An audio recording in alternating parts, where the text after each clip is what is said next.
Hey, welcome back. Before that big debate that prompted the latest rounds of concerns over President Biden's age, something really important happened. People voted. President Biden overwhelmingly won Democratic primaries across the country and here in D.C., so any doubts about his candidacy could complicate things ahead of the convention. My guest tonight will be at the convention next month. He's Troy Prestwood, up late with me tonight to talk about it here on the Final Five. Always good to see you, man. Thanks for coming in. Thanks for having me back again, Jim. So it's been an eventful couple of weeks for sure. You are going to Chicago, and I just want to get your sense as somebody who will be who is a delegate for the Biden-Harris ticket. What has gone through your mind over the last couple of weeks? Well, I would be lying if I didn't say we've been thinking a lot about what's been going on, right, with the president. Certainly the debate performance a couple of weeks ago gave us all a little pause. But you know what I did? I checked in with delegates around the country, as well as the delegates here in the DMV.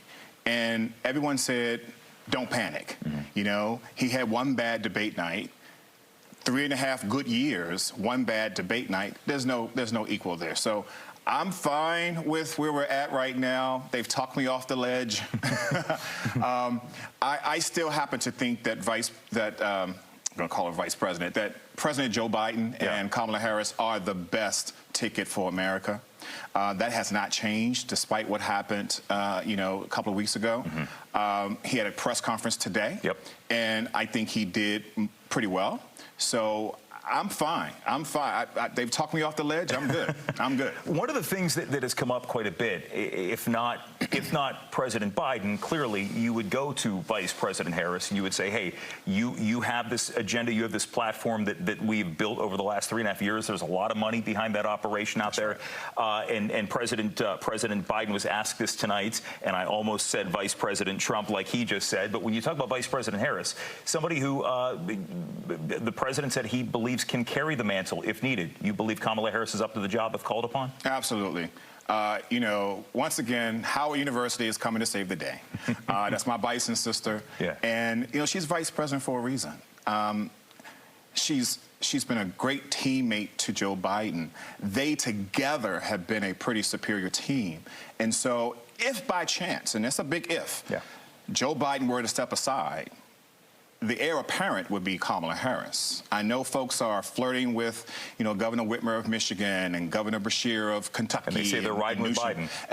Absolutely. But the thing is, you know, we will naturally, all of the delegates would naturally go to Vice President Harris. Now, at the end of the day, I think it's still going to be Joe Biden. I mean, we know who Joe is. We know who he is. We've seen him for the past 3.5 years. We've seen him for the past 50 years. So we know who Joe Biden is, and we're riding with him. Absolutely. As Democrats go, in the delegate process, there are people from all walks of life, you know, people who are politically connected, maybe some who aren't, who don't necessarily serve in public service. But right now we have seen many Democrats, at this point, a bit over a dozen in the Congress saying maybe this is the time for a change there. Is this repairable? If they go ahead with President Biden to November, is there a rift in the Democratic Party that can be repaired? I think there will be a rift, and I don't think it's repairable.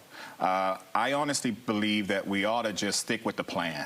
I mean, you know, Joe Biden has won the delegates in the party, and we're going to go there and nominate him officially. He and his teammate, Kamala Harris, they are a team.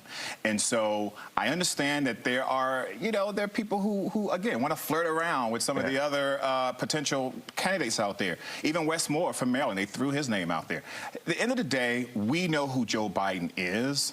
We ran on a ticket that said we were going to, you know, vote for Joe Biden. And so I don't understand why everyone is panicking. I think when you start panicking, you start making mistakes, and that's what the other side is looking for. They want us to make mistakes. And on top of that, right now, as we get ready for the Republican convention next week, it is a factual point of matter to say President Biden is running against a man who was convicted of 34 felony counts. However, if you go by what the polls say, people are putting the age concerns apparently over that in some of these key states. So what does that say about the electorate right now? Well, I'll say this.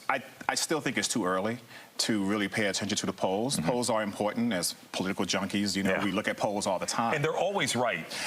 Right, exactly. Just ask President Hillary Clinton. Precisely. Yeah. And so I think, honestly, as we get closer to the November 5th election, we should start looking at those polls.